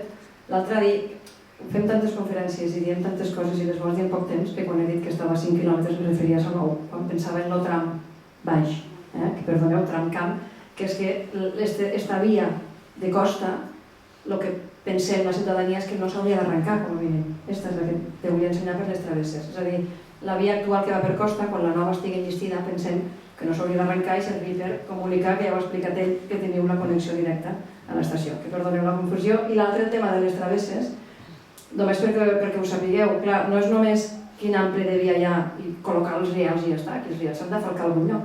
Llavors hi ha dos tipus de travessa, la mixta, que són les dos de dalt, que pot ser o ibèric o internacional. Si més res, me rectifiqueu, però tenim tècnics d'Adif i de Renfe que ens ajuden per a intentar assimilar bé la informació i després explicar-la. Hi ha la mixta, que és a dir, tu fiques aquella travessa i bé, o fiques només ibèric o fiques només l'internacional, o més estret o més ample, com veieu. I després està la polivalent, que admetria els dos alhora, però estos dos alhora aixecant i col·locant. És només una qüestió que a vegades sentíem parlar la ministra de... És que les travieses... Com? La polivalent de tota la vida, que ja fa 20 anys que es posa. Això mos ho han passat avui mateix, un tècnic que li han preguntat per vindre aquí, I això ja no sé, si voleu que us digui... No, la polivalent fa 20 anys que es posa, perquè... Sí, no dic que sigui nova, El Consell de Ministres va decidir que es posaria ample europeu. Sí, estem parlant de lo mateix, sí. Van començar a posar les travesses polivalents... Sí, així sí. Època Barrio Nuevo, Època Barrio Nuevo, és a dir, no és que sigui nou d'ara, només diem que hi ha dos tipus de travesses. La línia de Reus a Lleida està amb aquestes. Clar, que una travessa ja admet... Una màquina que em sembla que fa 10 quilòmetres al dia, que ella mateixa la Exacte, és a dir, si les travesses són mixtes, tu només pots ficar un o només pots ficar l'altre. Si són polivalents, que no és que siguin noves, sinó que serien les ideals per a això, vol dir que tu, en la màquina que vostè comentava, pots, si tens l'ample ibèric col·locat en una travessa polivalent, només, entre cometes només, cal que aquella màquina, que els tècnics diuen que és més àgil del que aquí mos pensem, passa, arrenca un dels dos riels i col·loca per a que canvi l'estret. De fet, hi ha un tap, l'arrenca, descargola, torna a ficar i torna a cargolar. Exacte, només és això. És divertidíssim veure-ho funcionar. Però, en fi, com bé dia ell, no tindríem per què aprendre-nos aquestes coses si tot funcionés com hauria de funcionar. Els nostres amics polítics em sembla que haurien d'anar més en tren. Sí, això també és veritat. Un altre tema, perdó, és el manteniment dels trens. Sí, l'hem dit abans que... Bé, és evident que hi ha molts agraris i moltes, diguem-ne, incompetències des d'Adif que no exigeren, no? Aleshores, potser jo veia que tingués algú d'Adif o de Fomento que sí que expliqués el que eren moltes coses que es fan malament. El debat no el podem allargar molt més, però sí que m'agradaria parlar una miqueta del tema d'autopistes, peatges i autovies. No sé si el senyor vol afegir alguna cosa. Jo he llegit coses i dades, però potser és millor que ho expliqui vostè. El tema de rescats d'autopistes, el tema de peatges que han pagat la inversió 10 i 20 vegades, etc. Potser millor que ho digui vostè. Sí, per situar una miqueta, a Catalunya tenim, amb titularitat Generalitat, tenim 201 quilòmetres de peatge explícit que es paga, 343 a l'Ombra, que és un peatge per mi un dels pitjors, perquè l'estan utilitzant, per exemple, els transportistes portuguesos o altres per atravessar Catalunya sense pagar un euro, no? Sense pagar un euro, no? Perquè travessen l'est transversal i l'estem pagant nosaltres i ells no paguen, no? I la xarxa de l'Estat, que són 474 quilòmetres, d'acord? Bàsicament, l'AP2 i l'AP7 és titularitat de l'Estat i la C16, C32 de la Generalitat, peatge explícit, C16, C17, C25, C14, C15, C35, que són Generalitat Ombra. Aleshores, aquí tenim ara una finestra d'oportunitat. És a dir, entre el 2019 i el 2021 s'acaba a l'AP7 i l'AP2, o sigui, ataca completament a Tarragona i esperem que el senyor Salvador Alemany se li caigui el xollo, no?, en aquests moments, perquè clar, al final aquí el que estem és enriquint, tu mires el cost de manteniment que tindria això i la plusvàlua que capta està posant aquestes concessionàries com les empreses més rendibles que hi ha del món, per tant, és un moment. La Generalitat a dia d'avui ens està demanant opinió, nosaltres hem fet la nostra des de PIMEC, presentat la proposta sobre opcions que hi ha, sobre fer això, o sigui, què fem amb això? Tot i que, evidentment, insisteixo, necessitem aquests quilòmetres que són de l'Estat. Aleshores, jo penso que els criteris, des del nostre punt de vista, haurien de ser, en primer lloc, és igual qui és el titular, però la gestió la tindrà un de sol. La Generalitat ha de tindre la gestió de tot, sigui el que sigui, perquè si no pots fer una política equilibrada en el territori. No té sentit que l'autovia Pau Casals, que acabo de passar, paguis un dineral i per un altre lloc no paguis un duro. O que si vas a Vic no paguis un euro i si vas a Manresa sí. No té cap sentit. O sigui, ha d'haver un equilibri territorial. Pensem que les infraestructures s'han de poder modernitzar i posar tecnologia.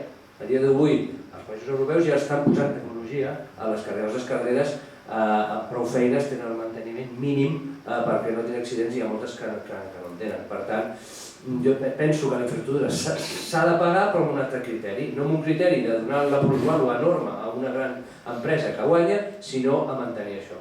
En aquest aspecte poden haver molts models. El que és la xarxa d'interconnexió, d'acord? Jo diria que hi ha dos temes. Un és l'usuari que no és empresa, no és empresa de transport, que segurament una eurovinyeta o una cosa d'aquestes, un pagament fixe durant l'any, uns 70 euros, 80 euros, 60 euros, que li permet agafar de franc qualsevol de les autopistes que hi ha a dia d'avui. Exacte, un abonament que ens doni equilibri territorial, que no pot ser que un lloc estigui més perjudicat que l'altre. I el professional, el transportista, les mercaderies, en aquests moments a Europa s'han implementat sistemes variables que ens donarien tecnologia. Hi ha tecnologies que a dia d'avui permeten mesurar això. Permeten usar quants quilòmetres fas, si els fas amb un vehicle que contamina o que no contamina, quants anys té, i aleshores un sistema mixt de pagament fixe per a l'usuari estàndard i després un variable per l'altre donaria tecnologia i seria una de les solucions des del meu punt de vista. Això quant a les interconnexions que evidentment no pot continuar el model que hi ha a dia d'avui on estem pagant perquè els altres s'enriqueixin, que és el que passa. Aquest model que dic ajudaria a que qui ens atravessa pagui. O sigui, nosaltres, ja que som un país de turisme que paguin transportistes i turistes. L'Eurovinyeta faria, hi ha sistemes actualitzats que pots detectar que una matrícula ha pagat o no ha pagat aquesta tassa que ha de pagar, amb la qual cosa Mossos d'Esquadra i multa si és necessari. Per tant, tant uns com els altres. Per tant, concepte que es pagui, nosaltres tinguem aquest abonament i que pagarien també el que ens atravessa, que ens ajudaria a pagar nosaltres les nostres infraestructures i sobretot modernitzar-les. Accés a les grans ciutats. Aquí tenim un tema i aquí és un llibre amb l'altre. No podem començar a posar barreres aquí si no tenim unes rodalies que funcionin. No podem ofegar, tenim que tenir una alternativa. El que està molt clar que és insostenible la situació a dia d'avui. O sigui, la situació és insostenible. I que són vasos comunicants, és a dir, en tant en quant el transport públic ferroviari millora, se descongestionen les carreteres. I per tant, però sembla que no ho entenguen, perquè una cosa va absolutament lligada a l'altra i no només parlem de preus, sinó de sinistralitat, que ja sabeu que la Nacional 340, més enllà del pagament que suposa, és la vida, ja no és la butxaca, és la vida. D'aquí d'on estem ara fins al Canà és el tram amb més sinistralitat i això ja no té explicació possible i per tant van absolutament lligats i el de la gestió igual. És a dir, com pot ser que la gestió dels trens sigui Renfe, Adif, Fomento, Generalitat, hi ha 4 gestors per a un únic servei. El mateix passa amb el que esteu dient. Les carreteres, sigui qui sigui, quanta gent hi hagi implicada, ho ha de gestionar un de sol, perquè és que si no llavors tothom pica, tothom vol gestionar la seva part a trossos i qui en surt perjudicat és l'usuari. En canvi, a la fi que nosaltres volem solucions i depèn del cas de la FE no. Això és Adif. Adif no, és que això és de Renfe. Vas a Renfe, no, això a la competència de la Generalitat. I mentrestant van passant en raons. Llavors ja no és només butxaca, sinó és la vida i és els vasos comunicants. Les carreteres i els trens són vasos comunicants, mentre un vagi millor l'altre també, i viceversa. Aleshores, jo amb això per tancar-ho, d'aquí un mes i mig calculo, la Generalitat farà una proposta, recollint tot el que hem anat aportant. Jo penso que el lògic és que vagi a un sistema mixta, que penso que és el modern a dia d'avui, un model fixe per a l'usuari estàndard i un variable que aporta tecnologia per a l'altre, i que aquests diners que captem els reinvertim amb això i amb les externalitats que crea aquest trànsit. O sigui, hi ha unes externalitats que crea que aquests diners serveixin per això, no per inflar la butxaca, el saló alemany i tota aquesta gent que al final són els que en gaudeixen tot això. Per tant, penso que ha d'anar per aquí. Hi ha una proposta en breu, però clar, aquesta proposta, jo dic, clar, si l'Estat no juga, estarem amb el de sempre. Si la titularitat que tenen de l'AP7, que és la primera que hem de solventar, aquí tenim una finestra amb l'AP7, no juga, doncs clar, haurem d'esperar fins que s'acabi la concessió. No, si és que s'acaba la concessió. Algú podria posar en dubte que el fet que hi hagi 4 administracions gestionant-ho és el problema. Aleshores algú podria dir, bueno, que ho faci una administració. És el que defensem, que la Generalitat sigui com passa amb la Diputació de Biscaia. La Diputació de Biscaia és Madrid. Aleshores, quines garanties tindríem? Esclar, fa molts anys que no funciona i s'ha intentat distribuir la feina a base de diferents administracions i diuen no funciona. Doncs, bueno, fem al revés, que és el que està fent ara el govern espanyol, intentar centralitzar. Això seria una garantia? Jo crec que no. En tot cas, potser hauria de justificar-ho. Una garantia de bona gestió.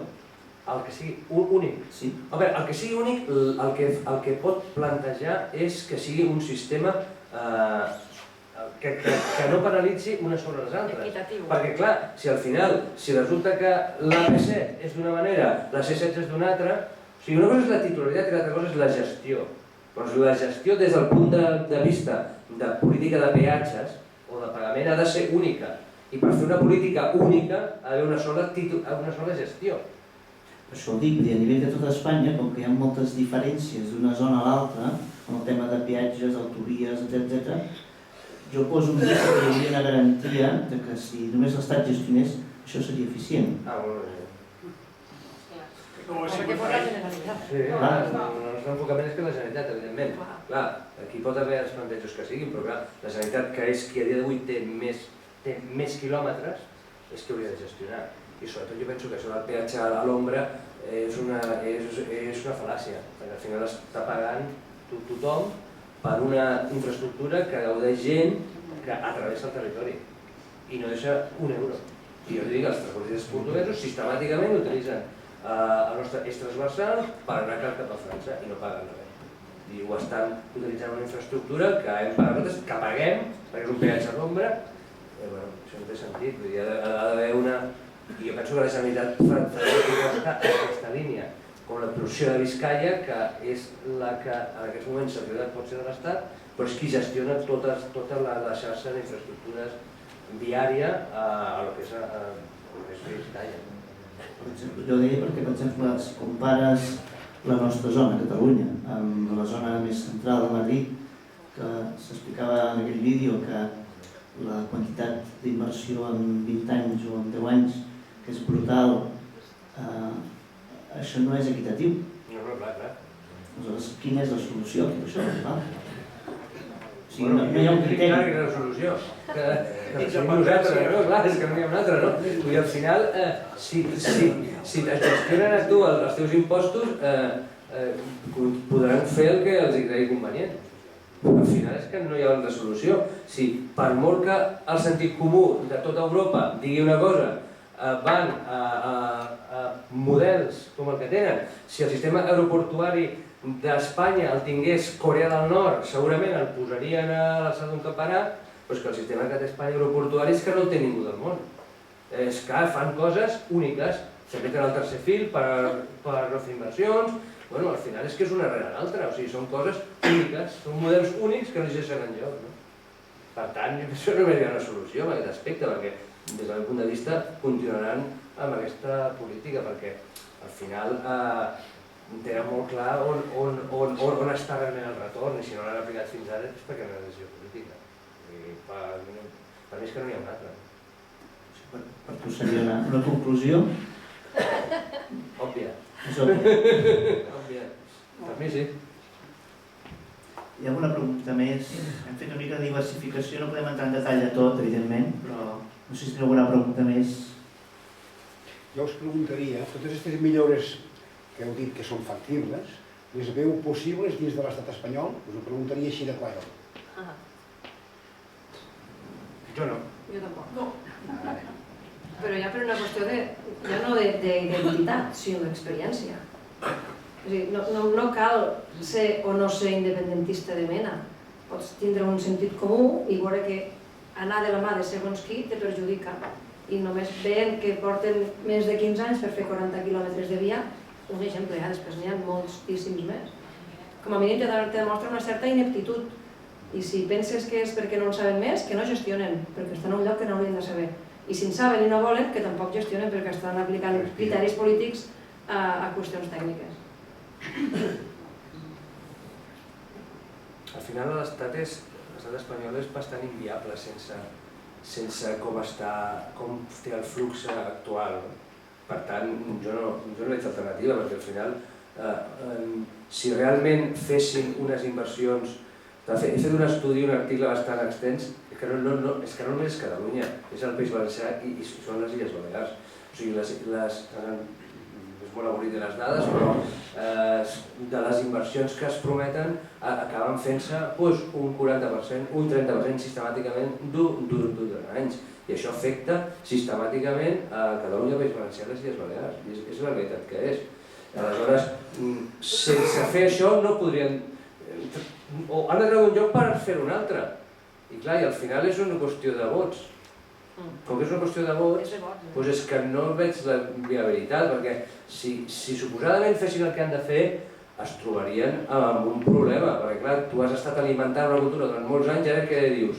Tot el que has dit fins ara no és cert. Com surts davant de la gent i els dius això? Jo veig el problema que hi ha, vull dir, segurament si a l'estat espanyol es plantegés fer-ho, ho podria fer, i potser ens podria tractar molt bé, i potser, no sé, podria ser una altra situació, però és que jo no li veig alternativa, viabilitat interna, perquè és que han de seguir reforçant els territoris que tenen els vots, és que jo ho veig així, és molt complicat.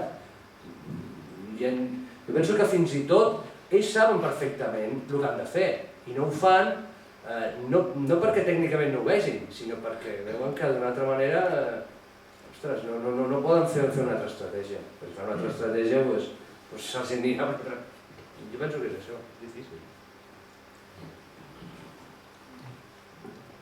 Bé, si voleu podem anar donant per acabat el debat. El que sí que volia dir jo, per acabar, l'organització d'aquest debat és l'Assemblea de Catalunya, d'acord? Aleshores, aquí no volíem donar arguments identitaris ni de cap tipus d'aquesta manera.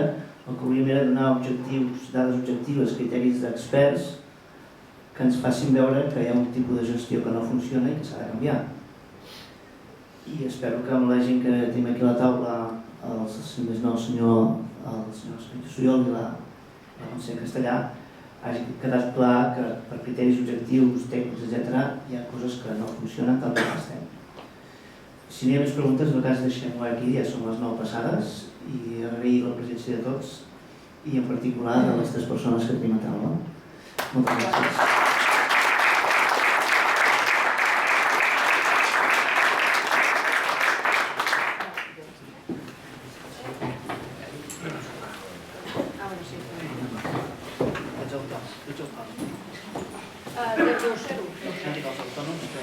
Ah,